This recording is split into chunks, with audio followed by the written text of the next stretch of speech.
Serena Starlight Witch here. I hope everyone's doing well and fabulous today. Welcome to my YouTube channel. Don't forget to like, comment, and subscribe. Thank you to those who have been doing that. I'm very grateful. Thank you. So, I want to talk about hecate and deity work. So, if you don't know this, you become the thing you work with. You become the energy you interact with. You become the spirits you work with. So, if you work with Lilith quite a bit, you're going to become kind of like the dark feminine. You know, you're going to become more sexy. You know, you're going to have more sex appeal. You're going to become a little bit of a seductress. You know, you're going to reflect that dark, sexy girl power energy. So you are supposed to become, and you will become, the energy you work with. If you do a lot of love magic, you're going to be vibrating the energy of love. You're going to reflect the energy of love. If you do a lot of baneful magic, well, you may look darker, you may become angrier, madder, easier to snap. If you do a lot of glamour magic, you're going to become more attractive, more appealing. If you're devoted to a wealth sphere, you're going to draw a lot of wealth. You're going to focus a lot on money and success. So my point is that you become the spirits in the energy that you work with. That being said, if someone is devoted to something, or they claim to be devoted to something, they should reflect who they are devoted to. If they are not reflecting that, then they're not actually devoted to that spirit. They're probably working with a trickster spirit. The more you are devoted to something, the more you become it. Like me, I'm not trying to brag, but I have become so much like Hecate that I swear it's like I am her. It freaks me out. It scares me a little bit because it's kind of creepy. I am so much like the goddess Hecate. I believe what she believes in. I stand for what she stands for. I'm 1000% her high priestess. I'm 1000% one of her vessels upon the earth. Kind of like how Jesus was for the Christian God. That's like basically what I am for Hecate. I mean, me and Hecate were like this, okay? It's creepy. It's a little creepy. Okay, I feel her with me at all times, and I'm literally just like Mother Hecate. To the point, like I said, where it's kind of creepy a little bit. But it's like the more I'm devoted to her, the more I work with her, the more I honor her, the more I love her. The video is lagging a little bit. The more I become her. I love Hecate so much that it's ridiculous. I love her like you would not believe. It's the more I work with her, the more I feel her, you know? I love my mother goddess like you would not believe. Like, I can't even put it into words.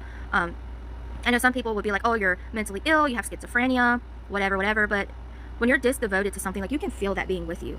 Like, Hecate's a titaness, and you can feel that energy. When she's with me, it literally feels like a giant is walking behind me. I'm sorry, but that makes me feel pretty badass when I got a gigantic titaness goddess walking beside me at all times, ready to defend me at any moment. Now, usually Hecate is not with someone all the time. Usually she works from afar, but I don't know, we just have that close bond like that. You know, we're just, you know, I believe I'm very favored by her. Not trying to brag, but no one has ever been able to get away with hurting me. No one. I just feel that close bond with her. She's always with me for some reason. I don't know why, but I guess we just have that bond, you know. But my point is that if someone claims to be devoted to someone, to a spirit, to a deity, or even not devoted but work with them on a regular basis, they should reflect that being. If they're not, then they're not working with that being. Like I said, you become what you work with, the kind of magic you do. You know, that energy like absorbs into you, you know, and you become it. So Hecate, I see a lot of Hecate devotees not living humble lives, overcharging for spell work, not doing right by their clients. My clients can message me at any given moment. Okay, they can contact me on TikTok, because a lot of times I will befriend them back, I'll follow them back. They can contact me through email, my email's on my coffee shop. They can contact me through coffee. I never let my, you know, customers wait more than 3 days. 9 times out of 10, I try to reply the same day, if not the same hour. So my clients and customers can always contact me. They can always message me. I'm always there to help them. I give a lot of free advice and information. You know, I don't take on more than what I can handle. You know, I am real, I am authentic, I am trustworthy. A lot of Hecate devotees, or people who work with Hecate, are offering services. They're not doing right by their customers and clients. They're making them wait outrageous time frames, like months. They're not contacting their clients. They're just not doing right by their clients and their customers. And Hecate, let me tell you, Hecate is very big on trust, honesty, being authentic. She's very, very big on being humble. She takes generosity and charity work very seriously. She loves animals. She loves nature. She takes kindness, but takes no shit very seriously. So let's talk about these devotees who claim to be devoted to her, but yet they're living luxury lives. Hecate she's not a bougie goddess. She doesn't give a shit about luxuries. She's a very, very, very humble goddess. So if you're devoted to her, then you should be humble. Someone who's claiming to be devoted to her, but yet they got a luxury car, a luxury apartment or house, luxury clothes, purses, jewelry, whatever. I'm sorry, but I don't believe you're devoted to Hecate, to Mother Hecate. Mother Hecate will influence you, and like I said, you will become her. So you will want to live as humble as possible. You will want to live as close to nature as possible. You will want to grow a garden. You will want to work in a garden. You will want to work with animals, because she's very nature, you know. I don't know how to explain it, but she's like very close to nature. She loves gardens. She loves nature. She loves animals. She's like a strong herbalist. So you would want to be closer to nature. You would want to be closer to animals. And she loves charity work. She loves helping others. So you would want to volunteer at a soup kitchen. You would want to donate. You would want to help the homeless. So if you're someone who's out buying a $2,000 purse or a $50,000 car, and you claim to be devoted to Hecate. I'm sorry, you're not devoted to Hecate. I'm sorry, but you're not. You become what you work with. So you become Mother Hecate. You become a part of her. Okay, it's crazy. You like connect to her mind, her body, in a sense. You embody her spirit. You are like her embodiment if you are devoted to her. So you can't say you are a devotee of Hecate if you don't do charity work, if you don't do things to clean up the earth. I understand if you don't have the money. That's different. She understands if you don't have the money. But if you do, because I see people claiming to be devoted to Hecate on the internet, and yet I never see them do charity work. I never see them help out a shelter or an animal shelter. Okay? I never see them do environmental work. And like Hecate wants you to clean up the ocean. She wants you to clean up the planet. She wants you to donate to those in need. She really likes soup kitchens, I've noticed. Like, she really likes that. If you don't notice, Hecate breaks addiction. You know, I've been able to help loved ones get sober through just praying to her. Multiple people, mind you. You know, she breaks addiction. And she is there for people who are drug addicts, alcoholics, people who have suffered from sexual abuse. You know, she's an advocate for those kinds of people. But she knows that addiction is a parasite. She understands people are victims of addiction. So she advocates for them. She helps them become sober. She'll help them break their addiction.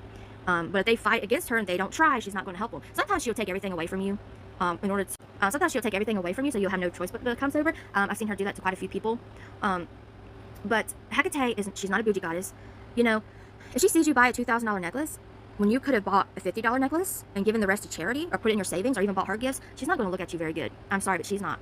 Hecate much rather you give to others than give to her.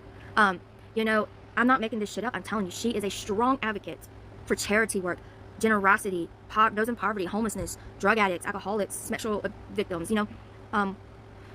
But, you know, don't just make her this light, fluffy bunny. You know, she'll put a graper in the grave real fast. Let me tell you, she's not just this loving light deity. No, no, no. She has a very, very, very dark side, and she'll just take you out of this world with the quickness if you're evil and you deserve it, if you hurt others. I said before, if she feels like somebody is evil enough and she feels like they're a danger to innocent lives, she'll take them out. She will. She's everyone on TikTok. Oh, mother goddess. Oh, she's this. They don't like talking about the dark side of her. She's not evil, but she can be evil when she needs to be.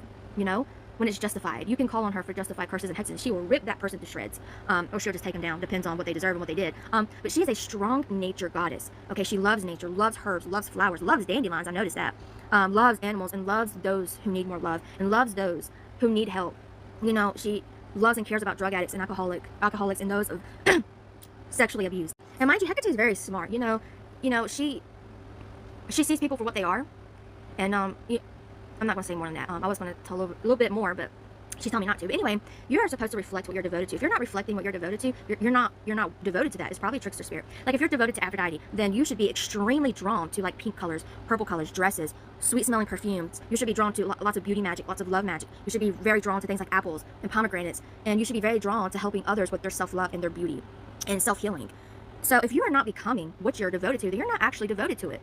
So, like I said, I see people on TikTok claiming they're devoted to Mother Hecate, but I never see them reflecting her energy. Let me tell you, like I said, it's so crazy how close I am to Hecate. It's like I am her. I believe in what she believes in. I stand for what she stands for. It's so crazy, the bond that we have. Like, I'm a big supporter and advocate for charity work, cleaning up the planet, helping others in need, sexual abuse victims, you know, addicts, alcoholics. Like, that's everything that she deeply cares for, I deeply care for. So if you're devoted to her, you're going to have a strong calling, a strong calling. You would just naturally become her. You would naturally want to help the planet, help others in need. She loves all animals, but especially dogs and horses. She loves horses. Believe it or not. Oh, she loves horses so much. Loves dogs. Dogs are her favorite. I have to say horses are probably number 2. She likes turtles. She's telling me turtles, and that explains why I found a random turtle. When I was a little kid, I found a tiny turtle randomly under my carport. Actually, my grandmother found it, and we could not figure out for the life of us where this turtle... It disappeared out of thin air, guys. Out of thin air. My guess is that a bird maybe picked it up to eat it, and it dropped it. I don't know, but I kept that turtle for years. It became a pet of mine. So, yeah, and she's showing me turtles, and she showed me that turtle that I had as a pet. So that must have been a gift from her, and she's telling me she likes turtles. Okay, that makes sense. But yeah, if you're devoted to something, you should become that thing. You're devoted to that spirit. You should be embodying that spirit. If you're not naturally becoming the spirit that you're devoted to, then you're not working with that particular spirit. It's like if you're devoted to Hades.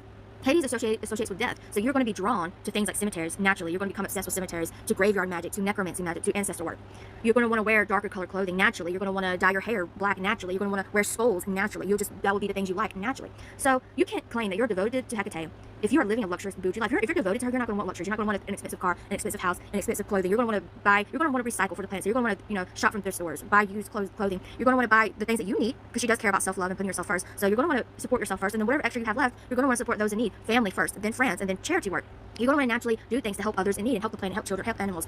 If you are claiming you're devoted to Hecate and you are not doing these things, you're not devoted to her. Now, that being said, if you do not have the money, that is different. She understands. But like, you can still donate $1 or $2. You know what I'm saying? Like, you can always go buy a $3 bag of cat food and drop it off at your animal shelter. There's really no excuse, okay?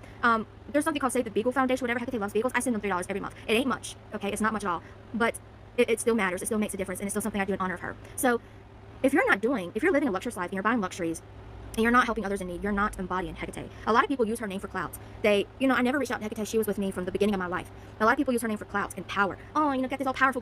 Anyway, so yeah, like, oh, this powerful God, this powerful Hecate love spell, and oh, I'm powerful, and they show off their Hecate statues and their Hecate altars. But if you look at their profile, they don't embody her whatsoever. Even if you're not devoted to a spirit, if you still work with that spirit has an altar in your house, a statue in your house, you should start to embody that spirit. If you're actually working with that spirit, if you're not becoming that spirit, you're working with a trickster spirit. I hate to tell you, but 98% of the people who think that they're working with a certain spirit, they're not. They're working with the trickster spirit. I ask any spirit who reaches out to me, I ask them for years, years and years and years and years. I ask them to prove themselves to me, because trickster spirits can be so powerful. I ask them repeatedly to send me signs. I get readings, confirmation readings. A good reader is a woman by that name of that divination witch. I get it confirmed for years before I welcome them. I tell them, like, if you're really here, if it's really you, if you're not a trickster spirit, I welcome you in my life. You're welcome to, I burn some ancestor money, some incense for those who are around me. I give them permission to help me. But I tell them, I'm going to need you to keep proving yourself to me just to make sure it is you before I officially start working with you. So I know it is you. Because let me tell you, there's entities out there that can pretend to be your passed away loved ones. They're very powerful at tricking and fooling you. So you really should make them prove themselves, unfortunately. And I don't mean to say that in a negative way. Like, I tell the spirits, I love you, I appreciate you. I shouldn't have to make you prove yourself. And you don't have to do anything. They don't have to do shit. You can't make them do anything. But they understand. They're like, yeah, we know there's trickster spirits. Yeah, I get it. You need me to keep showing you that I'm with you. They understand.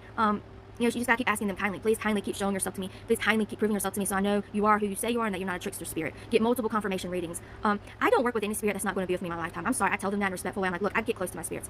I develop a strong attachment, a strong bond to my spirits. I love them deeply.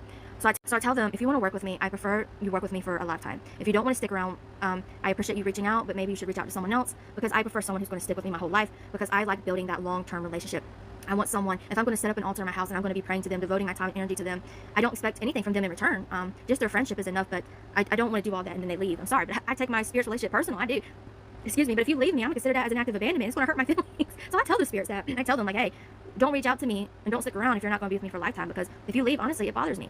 I take offense to it. Not offense to it, but I consider it an act of abandonment, and I prefer long-term, lifetime relationships. Some spirits have left, and some spirits are like, okay, I'm down for that. Yeah, I'll stick around. But I still ask them, like, I need you to prove yourself to me. I need you to, because there are some evil, wicked entities out there who will have you 1000% believing that they are something that they're actually not. And if you start feeding them, oh my goodness, start giving them offerings, oh, you don't even want to know. They can make you sick. They can put you in the hospital, ruin your life. They're just feeding off of you. You don't even want to know. Yeah, guys, you're supposed to embody the spirit that you work with. And if you're not working with that spirit. I'm sorry, but I don't see that many real, legit Hecate devotees. Even ones that claim to love her so much, I'm just like, you're just not even embodying her energy whatsoever. Like, you never see them actually embodying her energy. You mostly see people using her for clout and power and to make money off of her and get followers and subscribers off her. They don't truly love her. So yeah, a little bit of information for you guys today. Anyway, I love you guys. Thank you for watching, liking, commenting, subscribing. Thank you. Bye.